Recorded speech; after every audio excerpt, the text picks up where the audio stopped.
Passage des panoramas. Je me trouve donc devant ce passage couvert très célèbre de la capitale.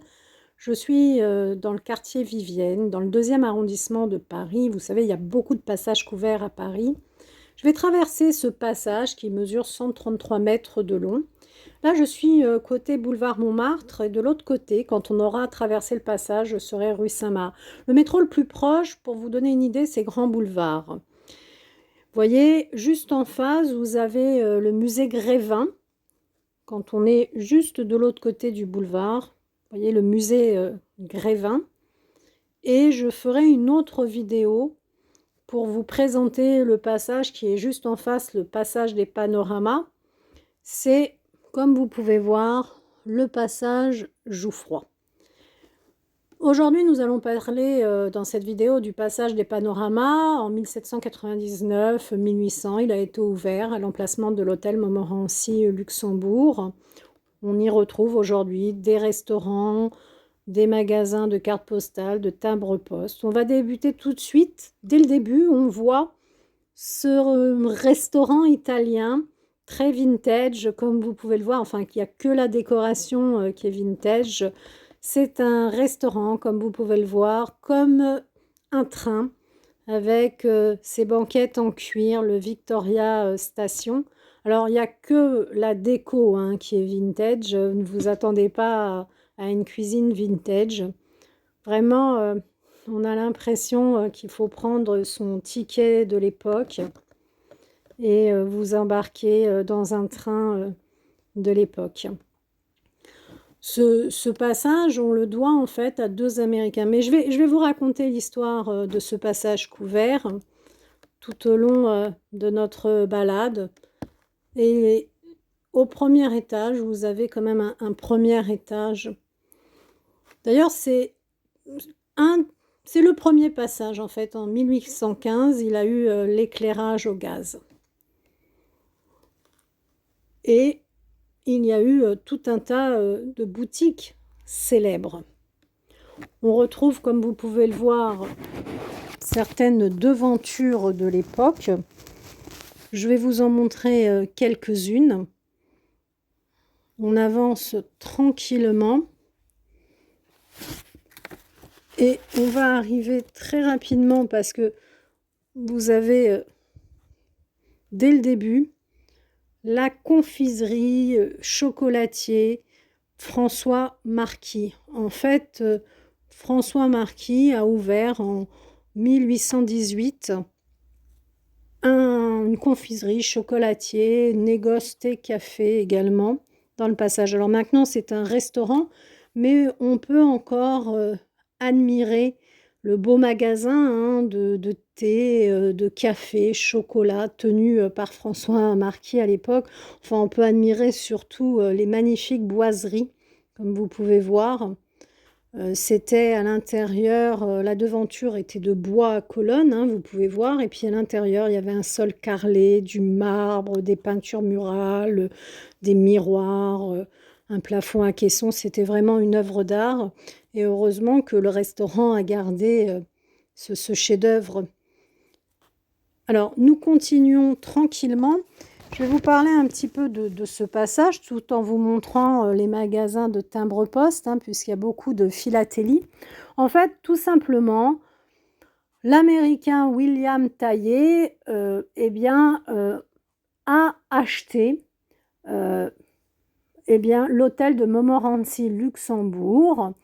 Et c'est lui qui a percé le premier tronçon du passage qui prit le nom des panoramas. Pourquoi tout simplement ce nom? C'était en rapport avec les deux rotondes qu'il a fait construire. Et les rotondes faisaient 17 mètres de diamètre. Alors, je vous explique. L'hôtel de Montmorency Luxembourg, son entrée, c'était à l'extrémité. C'était côté rue Saint-Marc. Il a décidé de mettre deux rotondes. Dedans, en fait, il y avait des panoramas, c'est-à-dire le système, c'était de montrer dans l'obscurité des toiles immenses représentant une ville. On changeait les décorations, en fait. Et puis, pour relier les 2 rotondes, il avait fait un passage couvert et dans ce passage, eh bien, il y avait des commerces, il y avait, tout un tas de boutiques. Si vous voulez, les rotondes étaient reliées par ce passage couvert. Eh bien, le passage, c'est l'ancêtre des galeries marchandes du 19e, l'ancêtre du centre commercial du 20e siècle.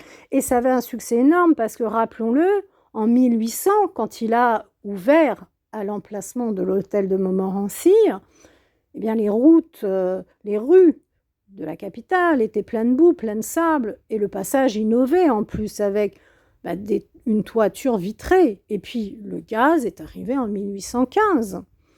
Donc, ça a eu un succès fou. Et en fait, William Teillier, l'Américain, qui a fait construire ces 2 rotondes, a eu en plus l'idée de mettre des panoramas à l'intérieur pour attirer, si vous voulez, un maximum de monde. Voilà, et ça a plu énormément. Malheureusement, en 1831, on a démoli les panoramas, ça n'avait plus tellement de succès. Là, on voit un peu du carrelage de l'époque au sol. Mais même si en 1831, on a démoli les 2 rotondes qui étaient à l'extrémité, si vous voulez, du passage, le passage a continué. Là, on voit un magnifique magasin de cartes postales anciennes. C'est sublime. D'ailleurs, il a continué le passage puisqu'en 1834, 3 galeries supplémentaires sont venues se greffer au passage des panoramas. La galerie Saint-Marc, la galerie des variétés qu'on va croiser sur la droite parce qu'il y a le théâtre des variétés. Donc c'était d'ailleurs la sortie des artistes du théâtre des variétés se faisait là. Vous voyez toutes les cartes postales anciennes rangées dans les tiroirs. Et puis la galerie Feydeau et Montmartre.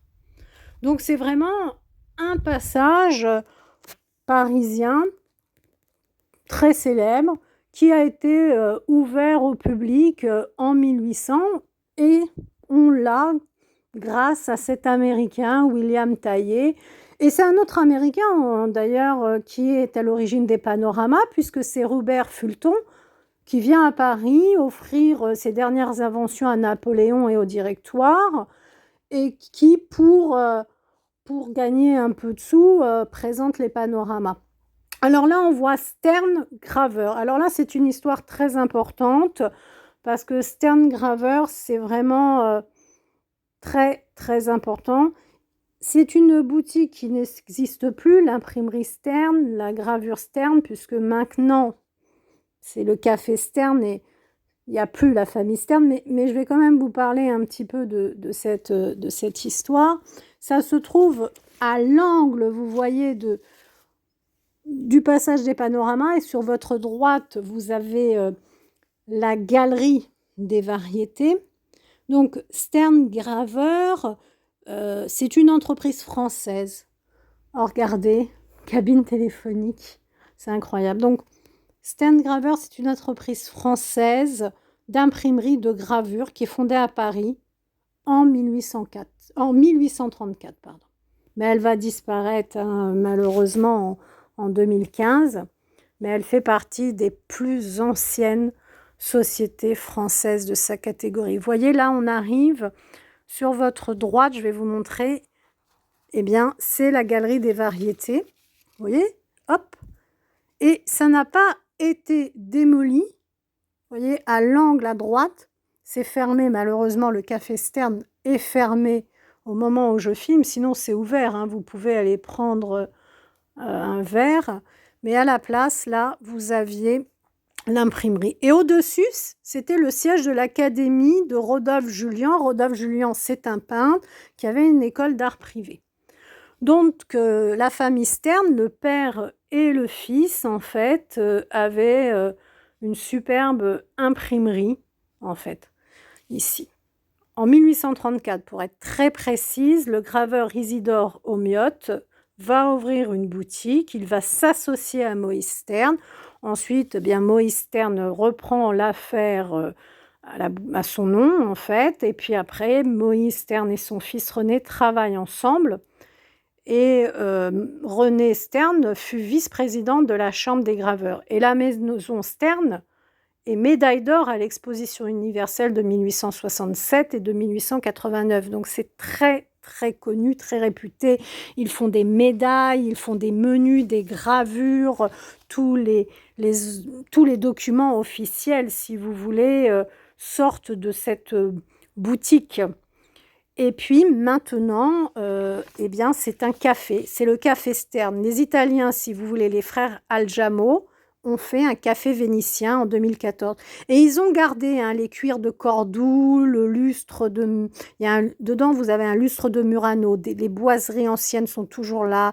Les vitraux d'origine suisse du XVIe siècle sont toujours là. Le cuir de Cordoue. De toute façon, ces monuments historiques. Faut aller dans le café Stern. Bon, le nom, c'est Café Stern, parce qu'ils ont gardé le nom, les frères Algamo, mais il faut y aller pour la beauté du lieu. C'est vraiment magnifique. Donc là, on a pu voir 2 boutiques vraiment d'origine, parce que quand ce passage a été ouvert, il y a d'abord eu les frères Stern, et puis il y a eu le café chocolatier François Marquis, et puis... vraiment, on voit des devantures magnifiques. Après, il y a eu les cartes postales, les timbres-poste, puis les restaurants. Vraiment, comme je ne sais plus si je vous l'ai dit, mais Nana de Zola, par exemple, Zola a décrit au chapitre 7 ben, le passage des panoramas tel qu'il était en 1867. Même si vous allez au musée Carnavalet, vous allez retrouver une toile où vous voyez le passage des panoramas. Là, on arrive sur la fin du passage. Et là, vous avez un hammam sauna sur votre gauche, qui est un hammam sauna gay. Et on arrive vraiment, on est sur la rue, on va sortir sur la rue Saint-Marc. Alors, Saint-Marc, pardon, je ne sais plus si on prononce le C ou pas. Et c'est l'entrée, en fait, de l'hôtel de Montmorency se faisait rue Saint-Marc, exactement. Et donc... quand William Taillé, l'Américain, a acheté l'hôtel de Montmorency, vous voyez, là, je suis rue Saint-Marc, c'est lui qui a fait le passage, en fait, et il a fait les 2 rotondes, et elles ont été reliées par un passage. Si vous voulez, il y avait vraiment un magnifique passage pour relier les 2 rotondes. J'espère que vous avez apprécié la visite de l'un des plus anciens passages couverts parisiens. C'est d'ailleurs un des premiers passages commerciaux couverts du continent européen. On se retrouve très vite pour une autre vidéo parisienne et n'hésitez pas à liker et à vous abonner.